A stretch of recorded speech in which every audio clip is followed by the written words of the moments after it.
Да, виждам, да. Това е най-простият механизъм. Мгм. Айде, дай към нас.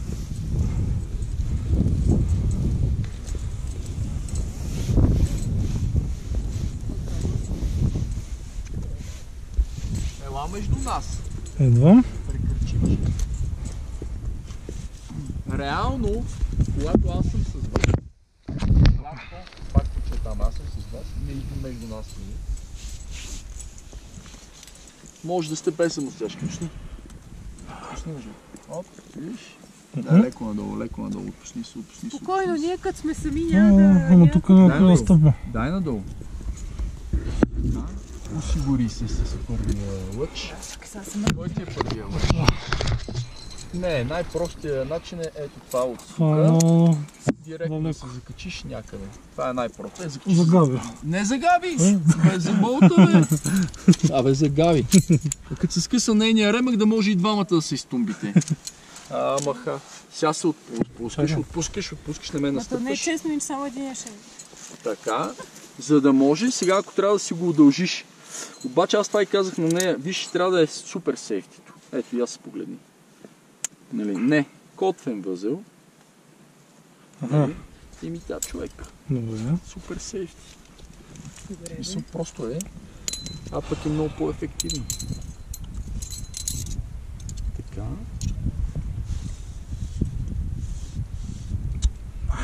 Това. Как да го преместя за пречове?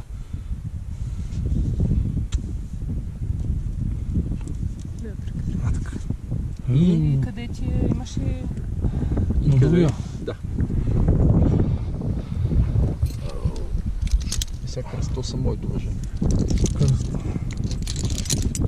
Окей, сега на мен каринер също не ми хареса. Защото трябва да е смув. Леко ще се надигнеш нещо насетваш. И нали, вие сте с мен и аз просто ви казвам как е най-правилно. Така, всички сме по щат. Аз, погледниме допълнително, съм осигурил въжето с самозатяжка, която е тук. Аз допълнително съм го осигурил. Ако случайно нещо го изпусне или така нататък, то да е вързано за мен. Аз лесно бързо да мога да го хвана. Нали така? Така че това е задължително условие, което трябва да правите. След като си осигурен на двете места, може да го откачиш това. Разбираш ли? Хоп, хоп, този пазъл. Така, това така. И си го закачиш някъде. Дърпаме оранжево, нали така? Да. Което означава, че него така, може да директно единият от двамата да го прекарва през двата му ринга. Да. За да няма никакво объркване. И да ти шо направиш? Да го издърпаш? Да, издърпаш го. Така, задължително, какво беше? Спазва последователността, минава от тук и влиза ето от тук. Минава над карабинерите, под карабинерите. Абе, да видим какво ще измайсториш. Под карабинерите. Като натегне. Брат ми, стоп. Вкарай го в карабинера. През карабинера. Окей. То няма да му окаже влияние, а така ще се получи тук една чупка. Да, видях я, да. Нали? Сега ще дърпаме синьото после, нали? Да.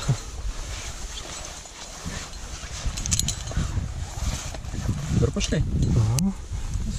Това малко го правих, за да се беше закачил на скалата.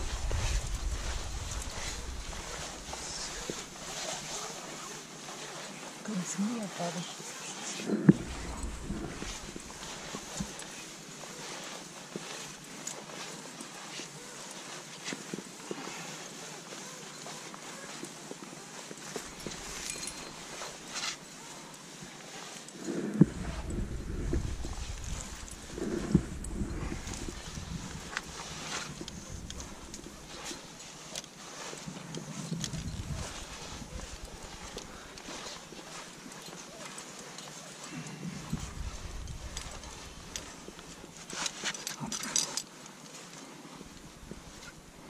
Искам сега ти да го организираш рапел, все едно мен ме няма. Все едно сте само двамата. Добре, ти ли ще издърпаш? Аз ще го издърпам, обаче след като издърпам въжето, все едно ме няма. Аз ще ви дам 2 самозатяжки. Такива арамидни въже. Добре.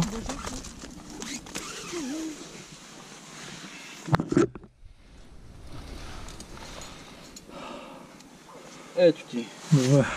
Арамидна самозатяжка за Габи. Като ще тръгваме първо ние, така ли? Да, мен все едно ме няма. Окей.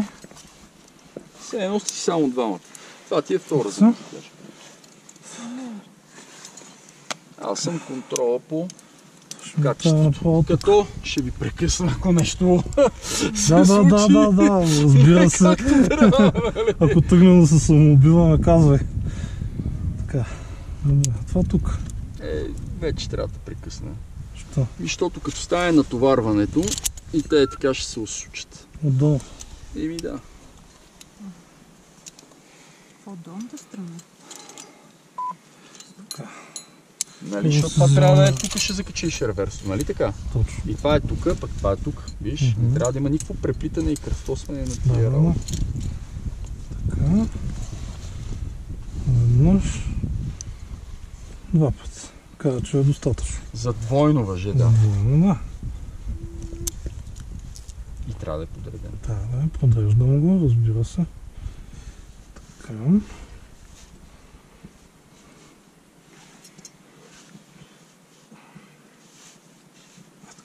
Не, тук ще ти дам един съвет. Когато е прекалено дълго, просто ще му направиш едно въже. Да. И го закачай тук на възрачето.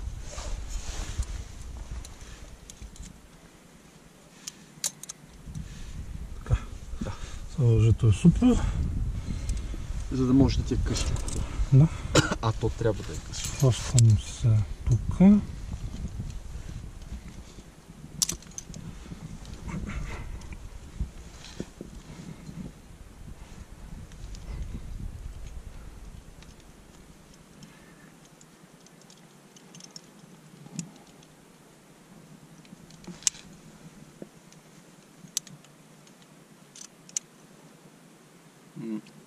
Още един тип, който не е свързан с безопасността, а с удобството е, никога двете въжета не трябва да са към тясната част на карабинера, защото се притискат конусовидно.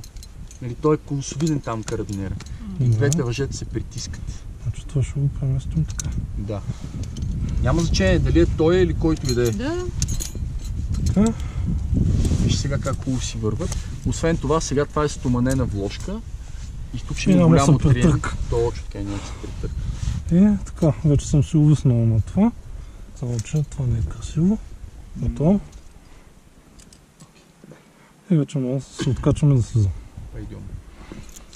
Ама винаги държи въжето. Тази ръка е за по там. Ти си закачен. Едната ръка винаги държи въжето. Нали имам трета зад. Къде го закачаш? Така на синьото. Защо? Защото ще дръпаме синьото. Точно така. Не съм се откопчал тук. Ще трябва малко. Тук ще трябва да се пусна вече, защото... Гадно не трябва. Сега ако нещо стане, ще направиш динамичен фактор върху системата. Да. Това ще е въже. Не трябва. Даже почти го направи. Не трябва. Подчертавам, не се пуска това въже. Добре. Само обаче съм го понатоварил. Тук някакъв карамбол стана. Това не пречи. Бе. Така е леко друсна. Видя ли какво става леко като друснеш? Да. Така.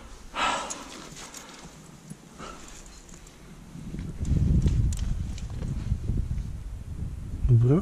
Това се е разтакова. Да, тегнал се е възел, защото му друсна. И се е завързал. Че няма къде да стъпят. Ама то винаги е така. Винаги се запецва на най-неподходящото място. Я помогна това да... Не, нямаме мен. Това ще мрамна скалата ли са? Тебе те няма?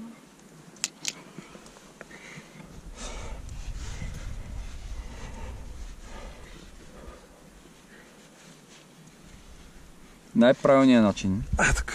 И разгледа. Да, обаче другия път да... Първо, не трябва да друсаш. И второ, отново се закачи тук. С това. Ага. И вече спокойно си оправи възела. Защото така беше се набрал на едната ръка. Помниш ли? Сега, коя площадка? Площадката е она зелена ливада там долу. Да, добре. Гледай, ти свърши оранжевото въже, то е по-късо. Няма, то стига до площадката, виждам. Еми, да, ма случайно да не се изкаламбичнеш по някакъв начин долу. И не се клати много наляво надясно. Добре.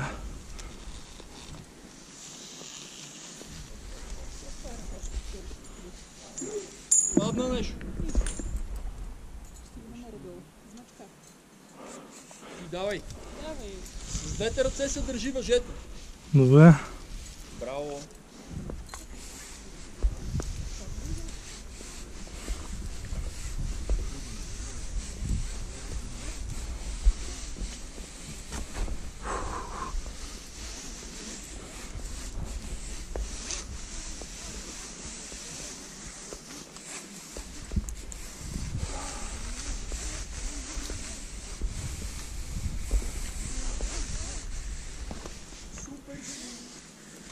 Има ли още 10 метра от въжето? Има, да. О, даже средата е пред тебе, нали? Средата е маркера. Да, гледам. Айде надолу.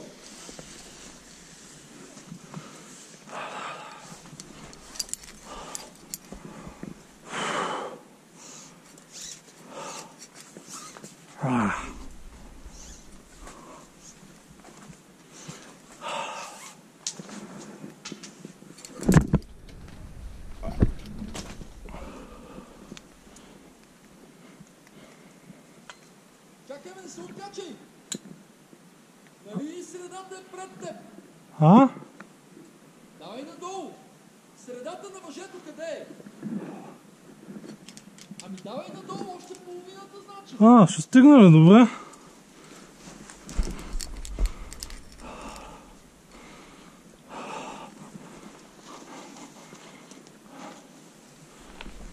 Хвърляй го назад смело.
Не, то вече е разходка надолу. Добре, отпусти енергично 2 метра, мъже. Енергично 2 метра.